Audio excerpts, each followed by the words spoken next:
Hey everybody, welcome to Lost Light and Laughter, an uplifting show about laughter after tragedy. I'm your host, Michelle A. If you're ready for some inspiration and laughter in your life, you've tuned in to the right show. It's time to show love, everybody, show love one time. Feel me strong enough to fight my battles. I know he'll never give me more than I can handle. Hey everyone, welcome back to another episode of Lost, Light, and Laughter. I have another special guest with me today. Fabi, tell everyone about you. Hi. First of all, thank you for having me. Absolutely. It's an honor to be thought of and invited. Mm-hmm. And so my name is Fabi Payton. I am the CEO and founder of an organization called I Heart Brian that has now become All Heart Incorporated. Yeah. And it's quite the little thing I did in the midst of a really hard time. And it's the personification of a lot of who I am as a person. My personality, my character traits, and just my zest. Yeah. And that's it. I mean, at the core of me, I'm just a creative girl with like a big heart, a lot of love, and I just like to dwell on the positive. Awesome. Well, tell the audience about a significant loss that you've experienced. Okay. Because that's what the show is about. It is. And I think when you asked me, of course, I was like, oh, this is significant to me. And then I always think about the message and what people will get out of it and what people are seeing. Because now I'm constantly being told and coached by a business coach and my advisors, like, you're a public figure now. So there's certain things that you got to think about. And so publicly, I've been more forward in talking about like my divorce that happened a couple of years ago. And, you know, I'm sure when people talk about loss or, you know, they may want me to talk about that. But the truth about divorce is you leave a marriage way before you physically leave a marriage. You know what I mean? Because you don't get married to get divorced. Right. And so it's quite the process when you realize this is something you need to do, right? And so I want to talk about the loss of the thing that carried me through that and carried me through other hard times and other hard times before that really created the pathway and started the journey for self-discovery and who I am and to become the best version of me that has ever existed. And so I have had, or I will have to end I Heart Brian. Oh, yes. Really? Not as... So I Heart Brian, I started it as a symbol to create an avenue for people to come to events that would create change, that would bring about change between law enforcement and the community. Yes. During a time in my personal life where I was just constantly seeking a way to fill my soul, like a way to use my gifts that God had given me. I mean, I prayed a prayer over a decade ago, God, please give me an opportunity to use my gifts. And he certainly did that. Yes. And I had to create avenues to be brave and walk in those gifts and that blessing. And so I created I Heart Brian. I always say it was an accident, but it wasn't. I envisioned everything that came forward and I hoped it would happen. Yeah. And I did everything to intend for it to happen, but I wasn't really sure if it would happen. Yeah. And I was brave about it in a time where people thought Brian was not the best place to live and there was nothing good about it. I took bold steps. I was like, I love Brian and there's great things here. And I want us to focus on the good and the good gets better. And I'm going to utilize this symbol to be like a beacon of hope to remind us that there's a reason and a purpose for everything and that there's good here. And use it as a symbol to bring together a community and law enforcement and other things. What happened from that creation of that symbol and that act of bravery was that I started to be able to help police departments all over the world at a time where nobody else was. Wow. So we were in a pandemic and again, through the use of that symbol, I was able, and my teacher prowess put together a plan to have a public event that nobody had figured out. The help of, people here and there and police department and this guy that owned like an audio company, like just tidbits. And I was like, boom. Yeah. And it was like the shot heard around the world. Apparently nobody had figured out a way to have a public event that surpassed all pandemic orders, across. Like it seemed like the globe because then the phone calls started coming in. And again, my most first that the police department allowed to contact us. They're like, these people are contacting you. They don't know who the city was, Belgium. And so working with an officer in Belgium and then like other police departments all over the world. But again, it was I Heart Brian then, and I just did this thing, and I was like, I did it for that. But through the use of that, it opened all these doors for me to create more change and teach people outside of education how to build relationships and how to love people and how to talk to people differently. And then from that, it became something else. People knew that I was a bridge and a hub and how to turn negatives into positives. And I got opportunities to create more change through different things. And I continue to utilize that symbol. And so in the times that I was the lowest in my personal life, that I knew that a sad change needed to happen, but I didn't want to, I was able to pour all my like love and attention that I had to give into that. That tends to happen. And so I was just like, well, I can't fix that and I can't change that. And I know what's ahead, but you know what? I can do this and I can focus on this and I can work on this and I can turn this negative into positive, because I can't turn this negative in my life into a positive. I can do that and I can pour myself into it. For a long time, I hid behind it. I didn't want people to know it was me. I was just like pretending like there was all these people helping me when it was just me and the Lord. I mean, there were people helping me, but they'll even tell you, like, even then I was like, no, they're like, no, you are giving us too much credit. You're doing the majority of the work. And I did do a lot of the work because it just filled me, and God just kept bringing opportunities for me to continue to grow it and pour into it. But I never thought that it would actually manifest to what I envisioned, you know, because I didn't know how. There was like this roadblock. And so, but I started to have more opportunities and more phone calls, and I met this person. Eventually enough people were like bullying me. Like, you need to do this, make it a real thing. And I felt that. I felt that. And I felt like Jonah, because like I had had all these meetings with people and I wanted to hand it off. I wanted help with this. Like, we need you to do this. And I was just like, no. And so finally there was like this turmoil. Like, I have to do this. And I prayed for help. One day I was going to an event right after school. I parked my car. I said, Lord, please send me help. I want to do this. I want to honor your gift. I want to honor my calling. And 15 minutes later, I met Amelia, who's now my COO, business partner, and everything like that. And after the event, I was trying to play low key because I was there for somebody else. And she was like, what do you do? And I was like, oh, I kind of help the community. I do this. She's like, I know what you're doing. I know I Heart Brian.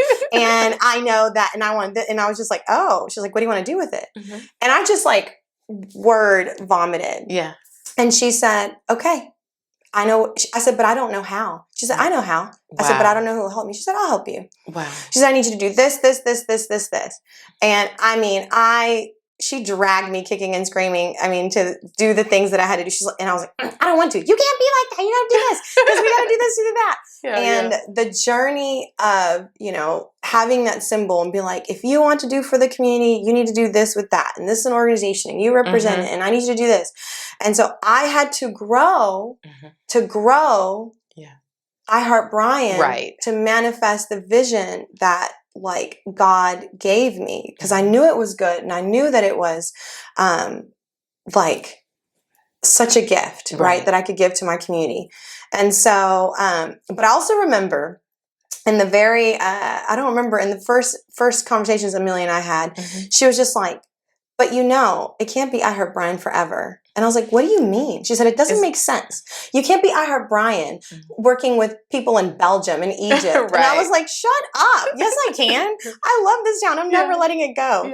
Remember one time helping like a police department in the Dallas area, and she was like, and what did you tell him you were with? I heard. She's like, that's stupid. You're it growing. Doesn't make sense. And I was just like, whatever. It makes sense to me. Like, and she was just like, we have to think of something else. And so I kicked and screamed. She was like, it cannot always be called I Heart Brian. Then one day she was like, you realize that, well, we got to a point where now the culture that we wanted to change had changed.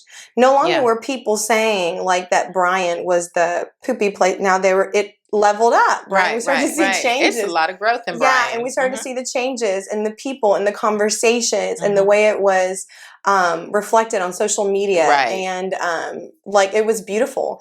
And so we got to a point where like, okay, now it's kind of starting to feel a little divisive because I was just like, whoa, that wasn't my intention. My intention was to be the rising tide that lifted all ships in my community. It was not to say, oh, mine is better. It was to say mine is just as good, right? And I want it to rise up. And so then we started to seek out other people like us. That was another prayer of mine. I felt really alone in the world. And I was like, I can't be the only one of me. But Amelia was like, it is. I was like, there's no way. She was like, yes. And so I started to pray, and maybe I didn't find people that were exactly like me, but people that had my heart and my passion. And I started to find them in other communities. And I was just like, well, they can't be I Heart Bryan and Hearn. So I Heart Hearn, right? I Heart College Station. Right. And so Amelia just rolled her eyes. She was like, oh, this is not. She's like, so now we're separating. I was like, no, it's still the same organization. It's I Heart Hearn and I Heart Bryan. She's like, do you hear it? Do you hear how that sounds? And I was just like, it's fine. She was like, no, it's not. And so she's like, we have to come up with a new name. We have to rebrand. We have to restructure. And I was just like, okay, fine. So my idea was just to create a brand that then would encompass it. Right. And we did the restructure. We did the reorganization. I mean, we created a new organization. We got everything going. We're mobilizing. We're in all these different communities, and we're teaching people like how to create change, and we're growing them. We're trying to grow a little slower because we grew really, really, really fast. And again, like any organization, the leader needs to grow too, personally. You have to. I was going through the divorce, and that was taking me through some personal growth. And again, every time I had a low day, I was just like, oh, well, let me do an event this weekend so I don't have to think about it. And let me give back to my community, and let me do this. Well, and I just kept creating things that I was like, well, I'll just do that, and I'll just do this. And eventually I was creating more than I could manage. I thought I was doing fine, but the board was like, no. Like, you need to slow down, and we need you to really reflect on it. And so trying to get help, trying to get people, so started to see I Heart Bryan. I just couldn't let go of what I had built in it. But I had grown all these other things. So now I'm like, but I have this thing, and it's your baby. It's, this thing has helped me. I had this idea, and it taunted me, and it followed me, and I grew it, and I gave it somewhere safe to grow and dream. And one day I went from being here to being everywhere. And and she was like, you have got to let it go. And so I was like, well, we're going to find somebody to lead it. Couldn't. I tried to change it. Couldn't. And then I realized nothing about it really needed to exist because it can all be encompassed under All Heart. The organization can own and will own all the initiatives. And I just have to let go what I saw in it, It was just me letting go of, because it was my safe place. I need it. Like, what if I need it again? It's not going to be there. What if I, what if I need it? And I just, board meeting came. And they were like, where are you with the restructure? Where are you? And I told them. And Emily said again, she's like, we need to close off the affiliates. We need to just sell, we need not, if we look at it as business model, like the initiatives are the product, and they go forward, and they can be in whatever community. We will still have the merchandise for whatever community we're in. So we'll still have merchandise as I Heart Bryan, I Heart Her. But the affiliate as its own independent entity needs to cease, because you cannot be stuck there. And the board wanted me to be a more hands-on CEO. They were like, we want you to be more involved in each of the initiatives. We don't want you to just be an overseer. And the only way is for you to let it go. And I honestly, I was just like, okay. Because it's so logical. I'm a very logical and rational person. So like, you present to me the valid argument, I'm like, okay, fine. Makes sense.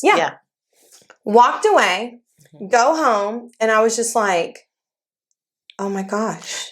What just happened? What did I just do? And I called her, I called Amelia. I was like, Amelia, oh my gosh. She's like, yeah, I was surprised how well you took it. And you just said yes. She said, but I knew this was coming. And I was like crying by text. I was like, I'm crying. And these are sad tears. And I was just like, oh my gosh, Amelia, we got to have a funeral. And I'm going to invite the whole community. She was just like, but first I need you to be fine.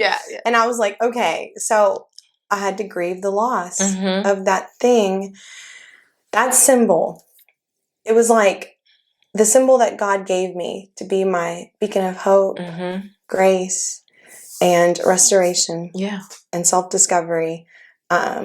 all those memories and stuff, I had to let them be and let go of the fear of needing it. Yeah. Right? That now God used that to grow in me everything that I need.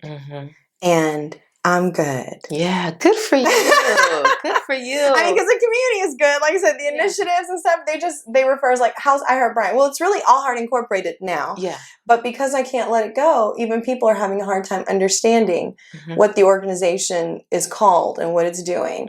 And so, I mean, it needed to happen. And again, like, I can't be I Heart Brian when I get a phone call from a police department out of Brian. It's illogical. Yeah. It's All Heart. My dad helped me find the name, just mornings waking up, because we thought about We Heart. We couldn't buy the domain. And my dad was like, kid, name it All Heart because you are all heart. Yeah, that's good. Yeah. That's good. And then developing the logo, I love it so much, you know, because, and for me, again, this is the true symbol of my calling, to where my heart exploded so much that it grew more hearts. Yeah. And to where, like, of different colors and different hues. And that's where the logo came from that now we have.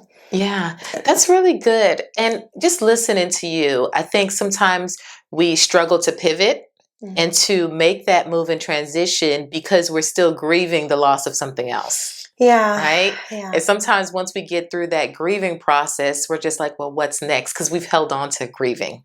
We've held on to the hurt. You've held on to I Heart Brian.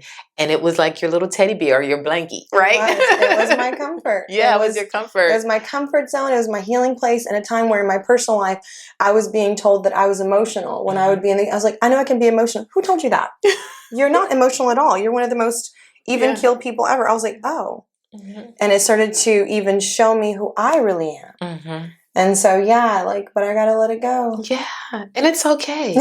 You know, I don't know if it's just letting it go or you're just expanding. You're growing. Yeah, I think it's, you know what it is what I see in communities. Change is difficult because I don't know what change looks like. Right. The fear of the unknown. Yes. Now, at the time when I did it, I was exploding with a need. I was in so much pain that I was willing to take whatever came because I just needed out of whatever feeling I was feeling. Right.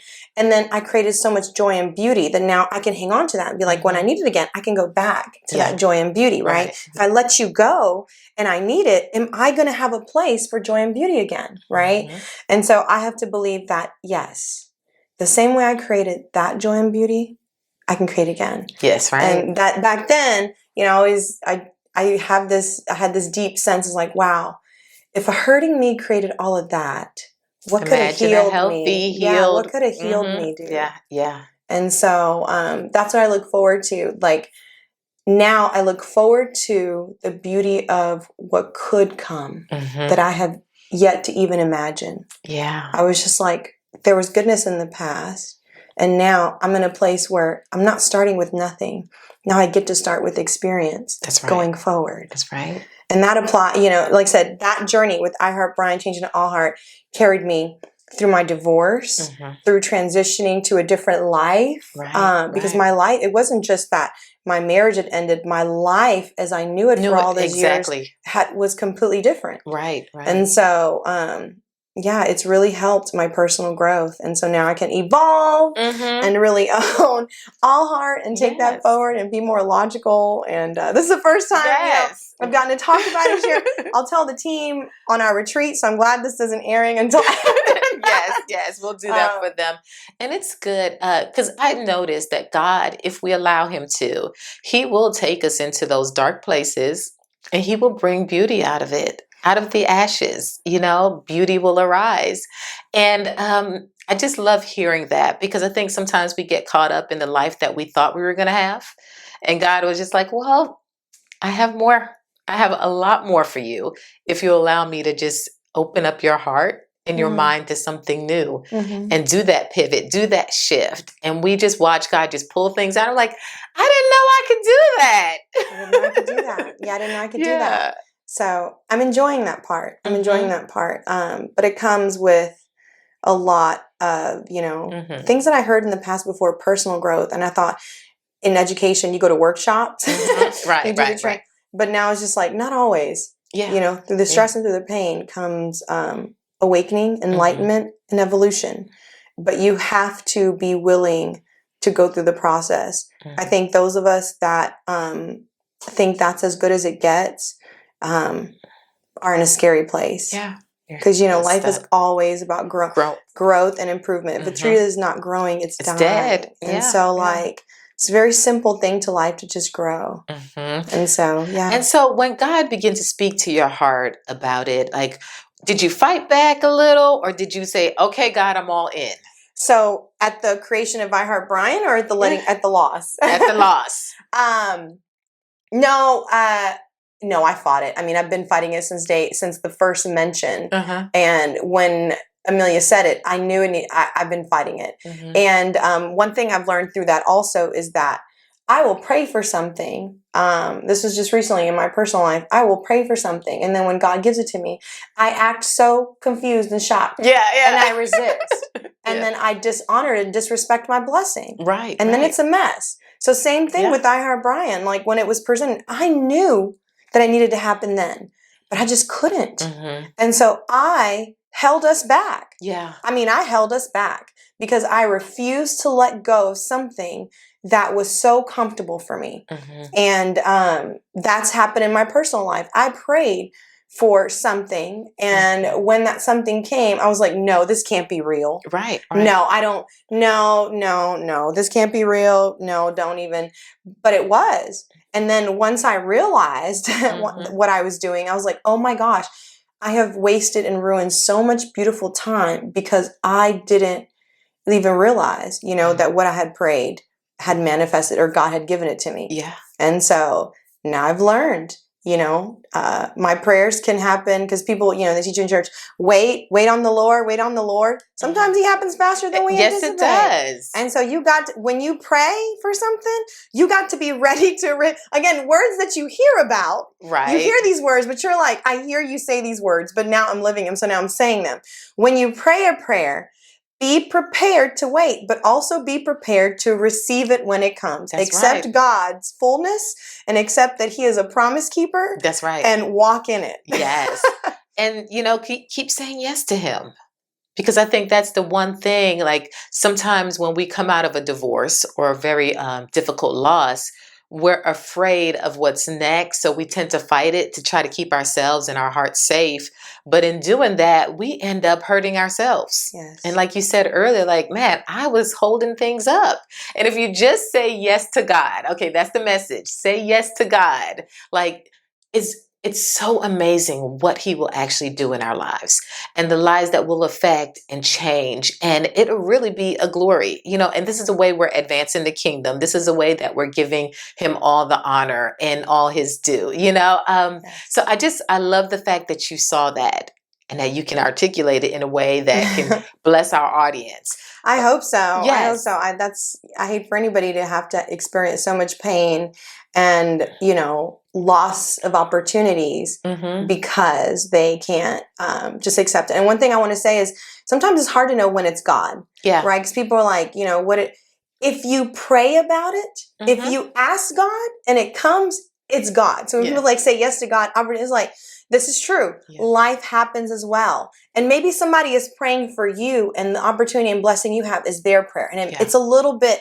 so pray. Yeah. Is this opportunity for me? Yeah. Right? And if it is, say yes. Yes. I've also had to learn to live with fear, right? Fear. And I hear people say fear is not of God, but I'm like, I don't know, because fear, God has blessed me with fearfulness so I can see my blind spots and I can be better at the things that I do. That's good. And so what I had to learn is when fear keeps me from getting to my blessing, right? And so the analogy I used the other night was, all right, so we won't just cross the street any minute because we know cars are coming because I have a fear of getting hit and it's going to hurt, right? Right.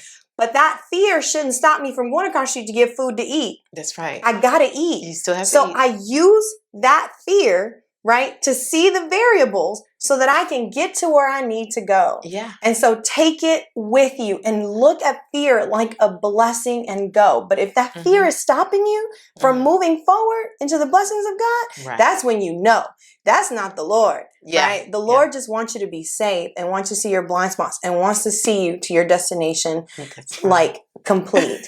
And so just like, because I hear these conversations in the Christian world about fear and I'm like, Like, how do I was like, because I've had to carry, like, I'm not brave as much, but I am strong enough that I can carry the fear with me. That's right. And a lot of times people think that you're not ever going to have fear with God. And if he's calling you to do something, that you're never going to be afraid. And I'm like, at the end of the day, whether you're afraid or not is indifferent. Okay? Are you still going to go? Are you still going to go? Filing for divorce. That's scary. Lots of fear behind that. But I had to do it anyway. Right? I wish I could tell you there's always peace. Not all the time. Yeah. Right? You have to go anyway. And then you can begin to see how God was moving and making the way for you.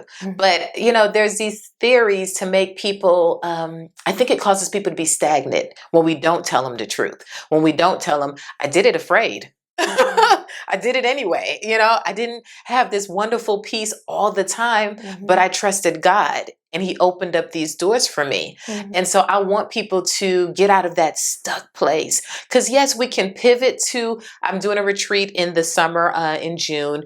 And we talked about doing the pivot. You pivot to survive. You pivot to get out. Okay. I filed for divorce. Okay. I created this organization. I'm doing these pivots, but you're still stagnant.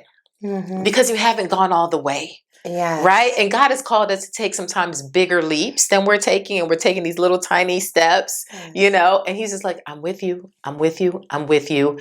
But I've called you to take big leaps. And when you take those big leaps, you're going to have a big effect on the community. And that's what they need. And so I'm glad that you took those steps. Because I feel like what you're saying is like narrating some things in my life. Like, as you were saying, I was envisioning like parts of my life that happened and that I've had to do that. And that's exactly how it is. And in the moment, sometimes it can just be impulse. You can just be seeing opportunities. And then when you come out, it's up to us to be self-reflective and realize what happened. Because in all situations, you should be growing. Yeah. Every interaction, every experience, everything should grow. Even a micro inch. Yeah. You should be growing. If you're not growing, don't go back to that situation.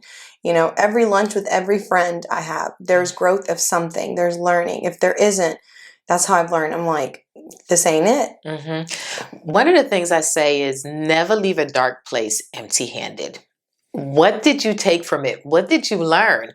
Because a lot of times people will repeat cycles because they didn't learn anything. Yes. Right? And if you are intentional about saying, I'm going to learn from this versus just judging yourself or judging other people, if you take it as an opportunity to learn and to grow, you will not repeat that cycle again. And if you see something that looks similar, you're like, I know how to handle this. I ain't new to this. Okay, I've seen this before. Yes. Right? It gives you the confidence to just kind of keep on going. So let's talk about this part. Let's talk about the laughter.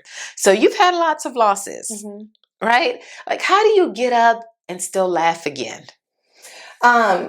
I'm blessed that I'm a naturally happy person. So I wake up happy, and when I don't, I know something is wrong. Yeah. But I'm motivated by the things that on the dark days that I didn't feel it, I was motivated by the things that I knew brought me joy. And so I went forward and I created magic within the sadness, and I held on to that. And so I looked forward, positive interactions and laughter and things like that, and things that brought me joy, to rediscover what other joys are there out there for me, and what other things can I find laughter in? And that was beautiful in itself. Yeah. Like, do you have a story or a scenario, something that happened that whenever you think about it, you just crack yourself up. You're just laughing. Gosh, some are embarrassing. I think in moving, if I can talk about, if I can go deeper and move forward, like from the divorce, like I had a divorce coach, and when she talked about my past, I'm moving forward. I never wanted to bring it up. She's like, okay, no, we're going to learn from our past and we're going to move forward. And she wanted me to start like dating. And I was like, no, but I did people said, if people asked me, I gave them time. I let her coach me how to tell them I didn't want to give them time anymore. And, I was good because I was just like, no, like I've already done that. And she's just like, we need to heal this because if somebody was to come, you know, you want to be a healed Jew and it's going to take time. And I was just like, whatever. I feel like it was just like another Amelia situation. Like, you know, you need to do this. Right. But I was like, oh, my past is baggage. She's like, no, it's not baggage. It's experience. And so one day I had a meeting. I was supposed to have a meeting with somebody and about community stuff. And it was just a coffee. And I had told them where I wanted to meet because I don't know. Sometimes I get through these periods where I'm really angry with certain things and I just cuss a lot. Yeah. And so I was like, we got to go here because it's quiet. Because the other day I said blank and Amelia yelled at me. And she said, to the to the coffee that went to the lunch date. And it felt different. I was caught off guard. I'll leave the details because I don't know what the end's going to be with that situation. But I remember sitting at lunch and being like, talking. I was like, what is this? Are you always like this? What's happening? They're like, yes. And I was just like, because he was asking personal questions. And I was like, what is this? And he's like, going through the vetting process. He's vetting you. And I was like, why? And, I remember him saying something like, why are you single? And I was like, oh, I'm recently divorced. He goes, that makes sense. And I was just like, what the heck, dude? And I was like, what is this? Yeah. It was supposed to be, he's like, I was like, or is it a date? Because I had this guy when he's like, oh, okay, no, it's a date. It's a date. And then when waitress comes and she's like, what do y'all want? He goes, it's a date. It's a date. And I was like, laughing and I was mortified and I laughed at myself because I don't like, it's historic. I didn't like people like doing that. Like I like to know what we're doing. I'm a need to know person too. I'm a need to know person. But whatever was happening that day threw me really off and I was different. Yeah. I was different in my reaction, he opened the door, and that's something I'm like, I can open my own door. I don't need that. But I just let him. I don't know what was wrong with me. I laugh at myself to this day because in that moment when I met this person, I had all of these professional endeavors that I was about to embark on, things that I was about to explode on with All Heart, with I Heart Brian, all these things. That person, I think, really was a catalyst for a lot of personal growth. Yeah. Because they made me aware of things about me that I wasn't aware of. Yeah. And so I laugh at myself because as strong and independent as I am, that afternoon I had a meeting. Nobody's ever there. I couldn't stop thinking about the conversation we had. And it wasn't like the romantic or anything. It was like just dialogue. Right. And I was like, I got to finish this conversation. And it's so embarrassing to talk about it because I am not that girl. I'm not that girl that gets thrown off her game. Right. And it wasn't like he was like spitting game. It wasn't like romantic. It was just like, what is this? Why do I feel like this? What is wrong with me? Yeah. Why would you say those things? You don't know me. You can't tell me those things. Why'd you feel so comfortable telling me that? Yeah. And so I was like, I need to understand. And why am I not mad about it? Right. And so then I started to explore different parts of me. And that is the part of my life that I really laugh at myself, that I thought I was, in my personal life, I thought I was the kind of girl that I thought I was. I'm not. Yeah. But I held on to that too because it helped me. It kept me safe. It helped me in my professional endeavors. It helped me in my community life. But I had to learn, and I laugh at myself because the person that even I thought I wasn't. Yeah. And so even more so now, I'm like, oh my gosh, it's so embarrassing. I can't believe I said that. I can't believe I did that. I can't believe I thought that about myself. It's like, oh my gosh. And it's something new all over again. And you're learning more about yourself because you've grown so much, you don't even realize, like, wait a minute, I didn't know I did that. Okay. So I laugh at myself a lot. And so that was a big catalyst. Again, like, embarrassing because, like, I had moments I was like, I guess I'm a girl. It's like, different random things. I was like, what do I wear? What do I do? And I remember Amelia was like, why are you looking in the mirror so much? I was like, so embarrassing. Now I laugh at myself because now I could care less. But again, discovering things about yourself. And so that's something that my therapist had said, when you can't do anything, when you don't have anything to laugh about, laugh at yourself. Yeah, I always do. It just keeps a level of humility. And it So just reduces embarrassing. a lot of stress. Yeah. I think it is. Laughter is like my medicine. So that's what I tell everyone. Yeah, I love laughing at other, you know what I mean? But yeah, so the thing sometimes I laugh at myself. I'm like, I can't believe I did that. I can't believe I said that. I can't believe I thought that. Oh my gosh, I'm glad nobody was there. Oh, somebody was there. Oh my God, what am I going to do? Right. So then I'm like, I got to get up today. I got to like fix this. I got to show them I'm not crazy. And I got to show them that I have more emotional stability than I did the other day. Right. And so the things now like is laughing at myself and stuff like that. That's really good. That's really good. I encourage that as well too. So tell us, okay, we're winding down. You've dealt with the loss. You know, God has really come into your life, spoke things. You're laughing at yourself now. What advice do you have to someone that is afraid to start something new after loss? Take fear with you.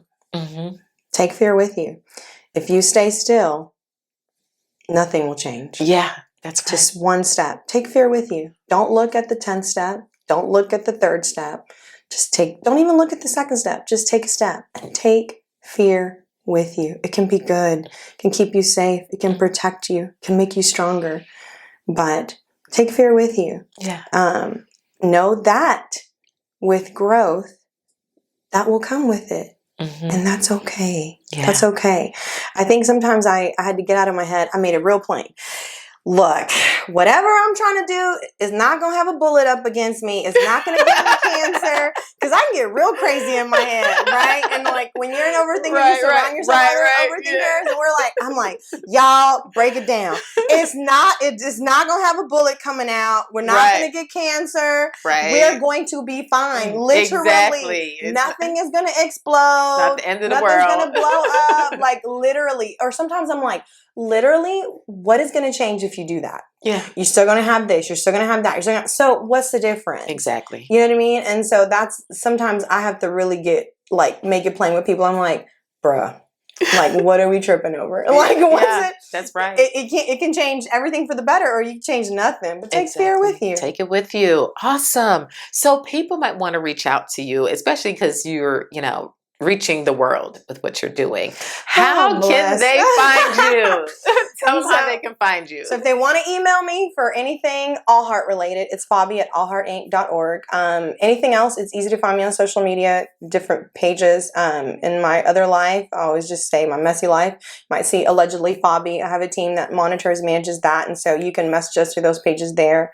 For all those social media platforms. It is not hard to find me. If you want to find me, it just depends what you're seeking when you're what you want when you're looking for me. If you want to be a part of a group of passionate people that want to turn negatives into positives and help bring the world closer, then you want All Heart Fabi. If you want to create change in pockets where injustices happen between what's legal and what's right, you're going to look for Allegedly Fabi. Yeah. And if you just want to talk to me about my personal journey, the divorce and things like that, then you're just probably going to look at my personal page, Fabi Payton, and message me there, and I'll find it. Like my sister, my best friends, they all have access to all those pages. So if I miss a step, they'll just shoot me a screenshot. And I'm open. Like I said, I'm here. I'm happy to let anything that I've learned go forward. I can't take it with me. And it's taken me too long to learn it. And it would definitely be a blessing to bless it forward to anybody who could benefit from it. That's awesome. And it would be a disservice if you kept quiet with all your wisdom. So I'm glad you're out here spreading that heart and just encouraging everyone. Thank you so much for coming on the show. All right. Thank you. And this concludes this episode of Lost, Light, and Laughter. I'ma show love, everybody, show love one time. Feel me strong enough to fight my battles. I know he'll never give me more than I can handle. My Lord, my King, the one that I do love. He sends his love down from up above. My faith, my strength, and all that I believe in. My Father, the Holy One, who I call friend.